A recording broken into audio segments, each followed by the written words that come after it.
This is my comments on a new video that's been produced by Ray Comfort, who's a New Zealander living in the United States of America. He's an evangelist and a disciple maker. He's made a video called Genius, which is about John Lennon. And the question I want to raise today is, was John Lennon Christian? John Lennon had been sent to an Anglican church to learn about the Bible stories and learn about the life of Jesus. And so he knew all the terms related to Christianity. In the life of the Beatles, there came a time when he made a statement that they were more popular than Jesus Christ. And this caused an uproar in the United States of America amongst the Christians there, and of course certainly reaction around the world. Not so much in England, because I think they understood what John Lennon was meaning as part of the band the Beatles. It's claimed in Christianity Today magazine that John watched a movie called Jesus of Nazareth and was very impressed with the story of Jesus. And for a time he became Christian, but it didn't stick. Well, was he a Christian? At the age of 40 he was shot in the back, and that was after he had said not long before that he wanted to live another 40 years to produce his music.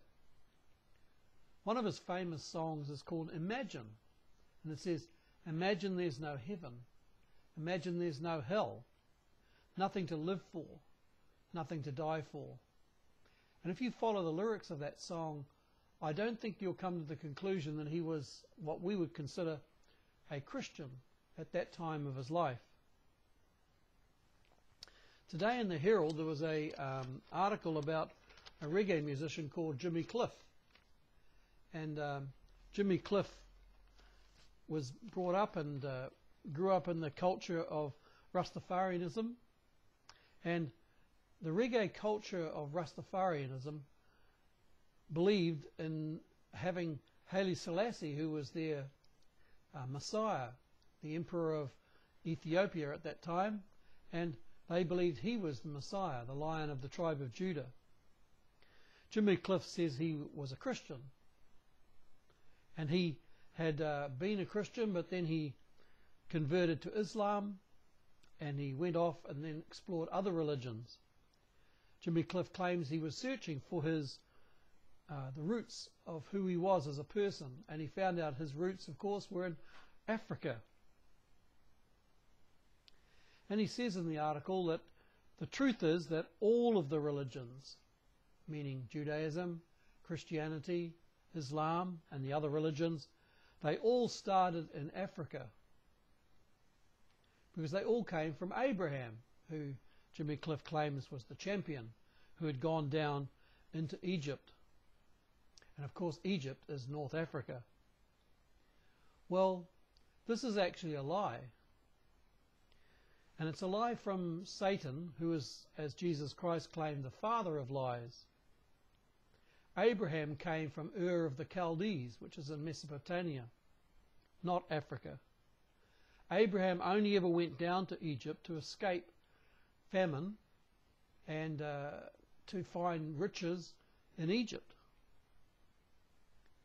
Jesus Christ was born in Bethlehem in Israel, and he only went down to Egypt with his parents to escape the wrath of King Herod, who was killing all the 2-year-old babies and younger.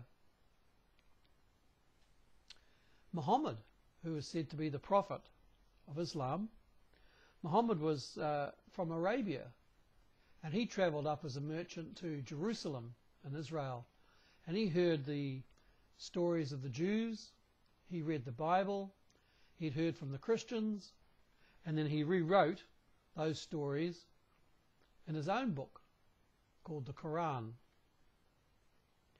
If you read the Bible in the Genesis chapter 21 and 22, you'll find that the actual account records that Abraham had 2 sons. The first son he had from a slave girl Hagar, who was an Egyptian. That son was called Ishmael. But he had a second son, the son of promise, called from Sarah, and that son was called Isaac. Ishmael hated Isaac, and strange to say that his mother, Hagar, sent for a wife to come from Egypt for Ishmael. When Isaac was going to be married, his mother and father sent for a servant to go back to the Ur of the Chaldees, to go back to Haran and find a wife from there for Isaac. When you get to chapter 22 of Genesis, you find the account of Abraham being told by God to go up Mount Moriah and offer his son as a sacrifice. And it says quite clearly that he offered his son Isaac. He didn't offer the son Ishmael. But in the Quran, it says that Abraham took Ishmael up Mount Moriah, and therefore all the blessings that were given to Abraham were then passed on to Ishmael. And that's where the confusion has come between the people of Judah, the Jews, and the people of Arabia, the Arabs, from the two children, from Isaac and from Ishmael. For me, the application of this term Christian, as it relates to John Lennon or somebody like Jimmy Cliff, it's important to go back to the first time that word was used, and it's used in the book of Acts, chapter 11, verse 26, in the New Testament of the Bible. And it says the disciples were called Christians first in Antioch. Antioch was a city in Syria. And at Antioch, the believers who'd become disciples of Jesus Christ were given the nickname Christian. And a disciple means a learner committed to a master. And so these were learners committed to the master Jesus Christ and following him. Was John Lennon a learner committed to Jesus Christ and following him and his teachings? I don't think so. Is Jimmy Cliff a learner committed to Jesus Christ to follow his teachings? No, he's not. And I think it's very important to keep these terms as accurate and be honest about who is Christian and who's not Christian. I'd encourage you to watch the video that I've uploaded onto this site. This video made by Ray Comfort, and it's called Genius, about John Lennon.